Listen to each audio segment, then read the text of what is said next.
Hello everyone, welcome to my YouTube channel Biospark. आज हम अपना लास्ट लेक्चर लेने वाले हैं चैप्टर 1 का, जो कि है malaria an example of biological method of study. कि किस तरह से मलेरिया एक एग्जांपल ली जाती है बायोलॉजिकल मेथड की, उसे स्टडी करने के लिए। Malaria has killed more people than any other disease. किसी भी बीमारी के मुताबिक मलेरिया ने बहुत से लोगों की जानें ली हैं ज्यादा। The malaria is an example of a biological problem. तो मलेरिया एक एग्जांपल है बायोलॉजिकल प्रॉब्लम की। How such problems can be solve. इस तरह की प्रॉब्लम को हम किस तरह कैसे सॉल्व करेंगे। सिम्टम्स ऑफ मलेरिया में हमारे पास क्या है। The patient of malaria feels very chill and cold. Malaria का जो पेशेंट है वो बहुत ज्यादा सर्दी फील करता है और उसे बुखार भी हो जाता है। His temperature rises above normal value of 98.6 degree Fahrenheit. उसका पेशेंट का जो टेम्परेचर है वो बढ़ जाता है अपने नॉर्मल टेम्परेचर से, जो कि है 98.6 degree Fahrenheit. The patient suffer from headache and the patient suffer from headache and has feeling of nausea. तो जो पेशेंट है उसके सर में दर्द होता है और उसके अलावा उसे नोजिया की फीलिंग्स भी होती हैं, मतलब कि उसका स्टमक अपसेट हो जाता है, वॉमिटिंग का इशू आ सकता है, दिल खराब होना, ये सारे केसेस जो होते हैं नोजिया में होते हैं। आफ्टर सम टाइम, कुछ टाइम बाद, person begin to sweat feels better. जो पर्सन है वो स्वेट करेगा, उसे पसीना आएगा और वो फिर से बेहतर फील करेगा। The whole series of events are repeated after every 24, 48 और 72 hours depending upon the species of plasmodium. अब ये सारा जो प्रोसेस है ये रिपीट होता है हर 24 घंटे, 72 घंटे, 48 घंटे के बाद। ये डिपेंड करता है किस चीज पर, कि स्पीशीज कौन सी है प्लाज्मोडियम की।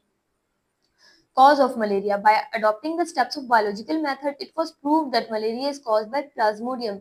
अगर हम बायोलॉजिकल मेथड के स्टेप्स को फॉलो करें तो ये प्रूव होता है कि मलेरिया जो है किसकी वजह से हो रहा है, प्लाज्मोडियम की वजह से। Recognition of the problem. Malaria was a problem since ancient times but it's cause was not known. Malaria क्या है, एक ये ऐसी प्रॉब्लम है जो पुराने वक्तों से चलती आ रही है, सदियों से चलती आ रही है, लेकिन इसकी वजूहात का उस वक्त इतना पता नहीं था। Observations in 19th century, many different causes of malaria were being suggested. By that time, there were 4 major observations about malaria. 19वीं सदी में क्या हुआ था कि बहुत सी वजूहात जो है मलेरिया के बारे में सजेस्ट की गई कि इस तरह मलेरिया हुआ, इस तरह हुआ, लेकिन 4 मेन ऑब्जर्वेशन जो साइंटिस्ट ने उस टाइम दरियाफ्त की वो ये थी। Malaria and marshy areas have some relation. Malaria का और मार्शी एरिया से कोई ना कोई ताल्लुक जरूर है। मार्शी एरियाज वो एरियाज होते हैं जहाँ पर पानी, नमी वाले इलाके, जहाँ पे प्लांट्स बहुत ज्यादा ग्रो करते हैं और उसके अलावा वहां पर नमी होती है, तो जाहिर ऐसी जगहों पर मलेरिया या कोई भी मॉस्किटोज वगैरह ज्यादा होंगे। तो क्या कह रहे हैं कि मलेरिया और मार्शी एरियाज का ज्यादा ताल्लुक रखता था। Quinine is an effective drug for treating malaria. Quinine को एक बेहतर और असरदार ड्रग समझा जाता था मलेरिया को ट्रीट करने के लिए। Drinking the water of marshes does not cause malaria. Marshy areas का पानी पीने से मलेरिया नहीं होता था। Plasmodium is seen in the blood of a malarial patient. Plasmodium को देखा जा सकता था ब्लड में, पेशेंट्स के ब्लड में। Hypothesis. Based on these observations and other information, following hypothesis was formulated by a French physician Laveran in 1882. In observations की बिना पर और दूसरी इंफॉर्मेशन जो साइंटिस्ट ने कलेक्ट की थी, ये हाइपोथेसिस फॉर्मुलेट किया गया एक फ्रेंच फिजिशियन लेवरान ने 1882 में, कि प्लाज्मोडियम जो है वो मलेरिया की वजह कहा जाता है। हाइपोथेसिस जैसे कि हमारे पास है, एक टेंटेटिव एक्सप्लेनेशन होती है हाइपोथेसिस की। Hypothesis is a tentative idea. To draw deductions, it is accepted to be true. Okay जी, हाइपोथेसिस क्या है, हमारे पास एक टेंटेटिव आइडिया होता है, टेम्परेरी आइडिया, के जो हम लोग अपना रिजल्ट या डिडक्शन करने से पहले निकालते हैं। तो इसके लिए अगर हमें डिडक्शन ड्रॉ करनी है तो हमें अपने हाइपोथेसिस को ट्रू कहना होगा। तो एक डिडक्शन जो इस हाइपोथेसिस से बनाई गई वो ये थी कि if plasmodium is the cause of malaria, then all persons ill with malaria should have plasmodium in their blood। कि अगर मलेरिया जो है प्लाज्मोडियम की वजह से हो रहा है तो हर पर्सन जो कि बीमारी से, जो मलेरिया की बीमारी है जिसे, उसकी बॉडी में, उसके ब्लड में प्लाज्मोडियम जरूर होना चाहिए। Experiments. This deduction was tested through experiment. तो फिर इस डिडक्शन को टेस्ट किया गया एक्सपेरिमेंट के थ्रू। Experiment was designed as, experiment को ऐसा डिजाइन किया गया, blood of 100 patient was examined under microscope for the purpose of having control group. The blood of 100 healthy persons was also examined under microscope. इसकी ऐसा experiment किया गया कि जिसमें 100 हेल्दी पर्संस का ब्लड लिया गया, जो जिसको माइक्रोस्कोप के अंडर स्टडी किया, और 100 ऐसे पेशेंट्स का, 100 पेशेंट जो कि इससे मलेरिया से इल थे, उनका ब्लड भी एग्जामिन किया गया। तो इसका रिजल्ट क्या आया? The results of experiment shows that almost all malarial patient had Plasmodium in their blood. इस एक्सपेरिमेंट का रिजल्ट ये आया कि हर मलेरियल पेशेंट के ब्लड में प्लाज्मोडियम जरूर था। Only 7 out of 100 healthy person had Plasmodium in their blood. और वो जो 100 हेल्दी पर्सन थे उनमें से सिर्फ 7% हेल्दी पर्सन में प्लाज्मोडियम के ट्रेसेस पाए गए। Other 93 healthy persons were without any trace of plasmodium in their blood। और जो बाकी 93 persons थे healthy persons थे उनकी बॉडी में कोई भी ट्रेस नहीं मिला प्लाज्मोडियम का। in the seven healthy person in the 7 healthy persons with plasmodium in their blood, plasmodium was in incubation period। अच्छा जी, जो इन 7 हेल्दी पर्सन में प्लाज्मोडियम पाया गया उनके ब्लड में, तो प्लाज्मोडियम जो था वो अपने इंक्यूबेशन पीरियड में था। इंक्यूबेशन पीरियड क्या होता है? The incubation period is time between the entry of parasite in the host and the appearance of symptoms of disease. तो इंक्यूबेशन पीरियड वो टाइम होता है जिसमें जो पैरासाइट होता है वो सिर्फ एंटर ही होता है होस्ट की बॉडी में और सिम्टम स्टार्ट हो जाती हैं डिजीज की, कि क्या अपीयरेंस जो है नजर आने लग जाती है। आफ्टर फ्यू डेज दो 7 healthy person became ill with malaria. कुछ दिनों बाद वो 7 हेल्दी पर्सन जिनकी बॉडी में, जिनके ब्लड में ट्रेसेस पाए गए थे, वो भी इल हो गए मलेरिया से। Results were quite convincing to prove the hypothesis that Plasmodium is the cause of malaria। तो रिजल्ट जो थे वो काफी कन्विंसिंग थे कि प्लाज्मोडियम ही है जो मलेरिया की वजह बनता है हमारे पास। रिपोर्टिंग द रिजल्ट है हमारे पास इसके बाद। Results of these experiments were announced worldwide। Results of these experiments were announced worldwide। Okay जी, which helped to control malaria। इनके रिजल्ट्स इन एक्सपेरिमेंट्स के अनाउंस किए गए पूरी दुनिया में, जिससे मलेरिया को कंट्रोल करने में थोड़ी बहुत मदद मिली। स्प्रेड ऑफ मलेरिया, मलेरिया किस तरह फैलता है? Biological method help to find that mosquito spread malaria. Biological method ने हेल्प किया कि किस तरह से मॉस्किटो जो हैं वो मलेरिया को फैला रहे हैं, स्प्रेड कर रहे हैं। Recognition of problem, malaria is a fatal disease since ancient time. Malaria एक मोहलिक बीमारी है, पुराने वक्तों से, सदियों से चलती आ रही है। After the confirmation that malaria is caused by Plasmodium, इस कंफर्मेशन के बाद कि मलेरिया जो है वो प्लाज्मोडियम की वजह से हो रही है, it was important to find how plasmodium gets into the blood of men. तो ये काफी इंपॉर्टेंट हो गया कि इस बात को जाना जाए कि प्लाज्मोडियम किस तरह से मेन के ब्लड में आ रहा है, किस तरह से उसके बॉडी में आके अपनी ग्रोथ कर रहा है और मलेरिया कॉज कर रहा है। This disease was more common in areas near stagnant water ponds where mosquitoes breed. तो ये डिजीज उन एरियाज में ज्यादा थी जहाँ पे स्टेगनेंट वाटर पॉन्ड्स थे, मतलब कि जहाँ पर खड़ा हुआ रुका हुआ पानी ज्यादा होता था तालाबों वगैरह में, और वहां पर मच्छरों की अफजाइश ज्यादा थी। इट वॉज फाउंड दैट, तो ये देखा गया कि malaria is associated with, malaria किससे एसोसिएट किया जा रहा है? Malaria is associated with marshes. Malaria को एसोसिएट किया गया है मार्शीज से, कि किस तरह से मार्शी एरियाज में मलेरिया ज्यादा लिंक कर रहा था। Drinking water of marshes does not cause malaria, marshy areas का पानी पीने से मलेरिया नहीं होता। From these points it can be concluded that plasmodium was not present in the marshy water, so plasmodium must be carried by something that comes to marshy water। problem in this study was to find that agent। तो इस point से ये देखा गया, ये conclude किया गया कि प्लाज्मोडियम जो है इस मार्शी वाटर में प्रेजेंट नहीं था। अब ये देखना था कि प्लाज्मोडियम को कौन है जो इस मार्शी एरिया में लेकर आ रहा है, मार्शी वाटर में लेकर आ रहा है। Problem in this study was to find that agent. अब हमने क्या करना था? उस एजेंट को फाइंड करना था कि जिसकी वजह से यहाँ पर प्लाज्मोडियम कॉज हो रहा था। Next one is observations. An American scientist A.F.A. King listed 20 observations in 1883 about spread of malaria। एक अमेरिकन साइंटिस्ट था A.F.A. किंग, जिन्होंने 20 ऑब्जर्वेशंस की 1883 में, किस बात पे कि किस तरह से मलेरिया स्प्रेड कर रहा है। सम कॉमन ऑब्जर्वेशंस आर, उनकी कुछ कॉमन ऑब्जर्वेशंस थी, जो कि कुछ कॉमन ऑब्जर्वेशन उनकी ये थी। People who slept outdoors were more likely to get malaria than those who slept indoors. ऐसे पीपल, ऐसे लोग जो कि अंदर सोते थे, उनको कम मलेरिया के उन चांसेस थे, जबकि जो बाहर सो रहे थे उनके अंदर ज्यादा मलेरिया कॉज हो रहा था।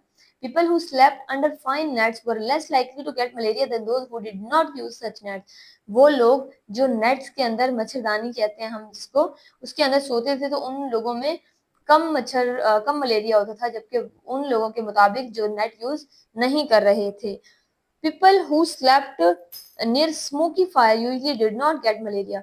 वो लोग जो स्मोकी फायर के करीब, मतलब कि आग जल रही हो और उसके धुएं के पास ही सोते थे, तो वहां पर मलेरिया ज्यादा कॉज नहीं होता था. Hypothesis. On the basis of these observations, King suggested on the basis of these observations, King suggested a hypothesis. King ने एक hypothesis बनाई.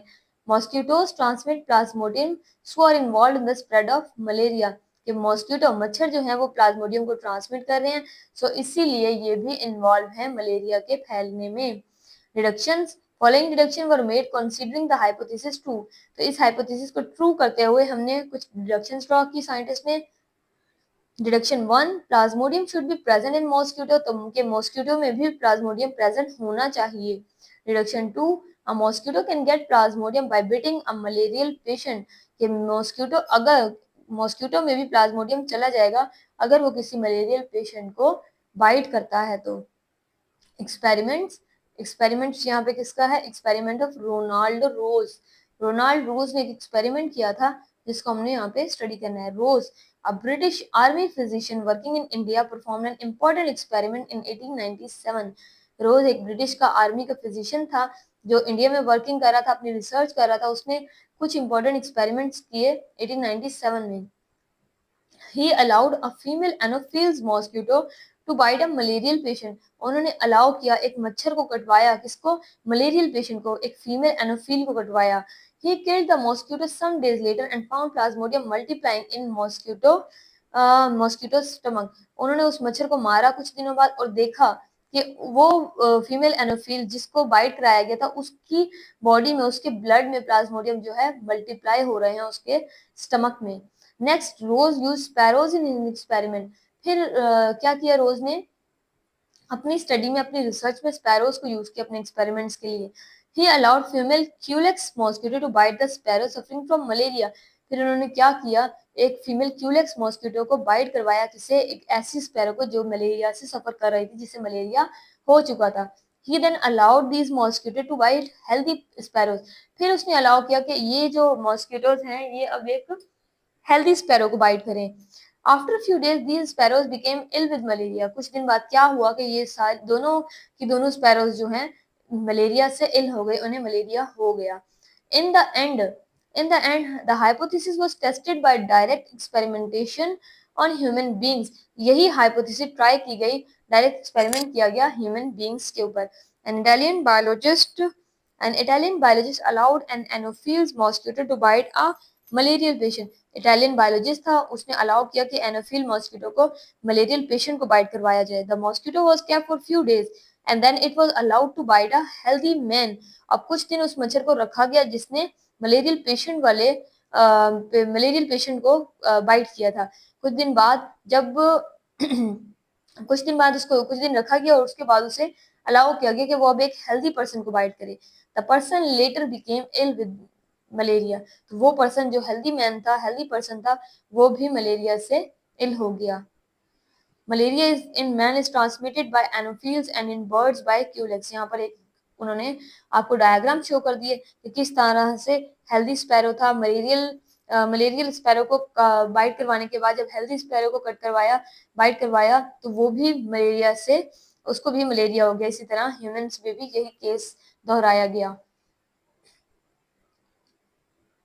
रिजल्ट्स क्या आए इससे? रिजल्ट्स क्या ड्रॉन किए गए? All these experiments confirm that mosquito transmit plasmodium and spread malaria. इन सारे एक्सपेरिमेंट से ये कंफर्म हुआ कि मॉस्किटो जो है प्लाज्मोडियम को ट्रांसफर करता है और मलेरिया की वजह बनता है.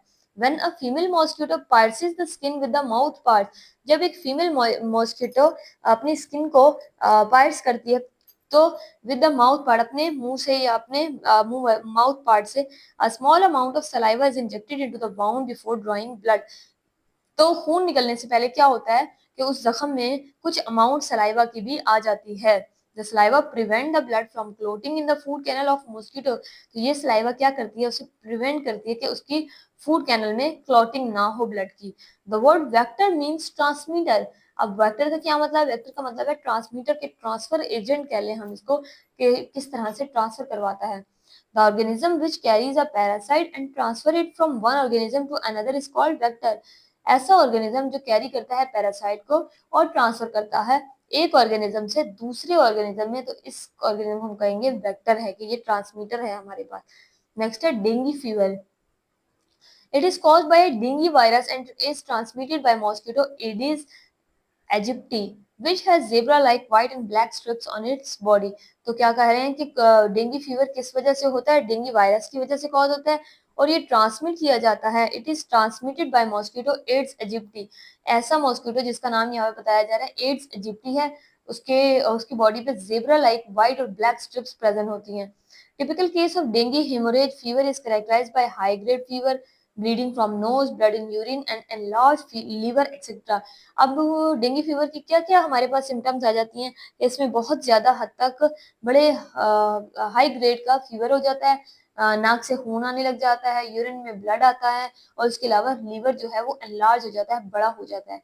There is no specific antiviral drug available for the treatment of patient suffering from dengue fever. अब यहाँ पे कोई भी ऐसा एंटीवायरल ड्रग अब तक नहीं बना था कि किस तरह से वो ट्रीट करें डेंगू फीवर के पेशेंट को। The second attack can be more serious and dangerous. अगर सेकेंड अटैक होता है तो वो बहुत ज्यादा सीरियस और डेंजर होता है। The best prevention is personal protection from mosquito bite and measures to prevent mosquito breeding. तो इसका बेस्ट एग्जांपल है कि किस तरह से हम मच्छरों को रोक सकते हैं, तो वो यही है कि हमने अपनी अपनी प्रोटेक्शन खुद करनी है मॉस्किटो के काटने से, और मॉस्किटो की ब्रीडिंग ना हो इसके लिए भी हमें ख्याल करना है। यहाँ पर एक टेबल दिया गया साइंटिफिक मेथड ऑफ स्टडी, जो कि हम पहले ही स्टडी कर सकें कि किस तरह से हम पहले प्रॉब्लम ढूंढते हैं, फिर उसकी ऑब्जर्वेशन बनती है, उससे हम हाइपोथेसिस को फॉर्मुलेट करते हैं, फिर डिडक्शन एक्सपेरिमेंट्स, इस तरह से हम एंड पर जाके अपना रिजल्ट सजेस्ट करते हैं। सो ये हमारा चैप्टर 1 कंप्लीट हो चुका है। इसके बाद हम इसकी एक्सरसाइज को देखेंगे नेक्स्ट लेक्चर में। ओके जी, अल्लाह हाफिज।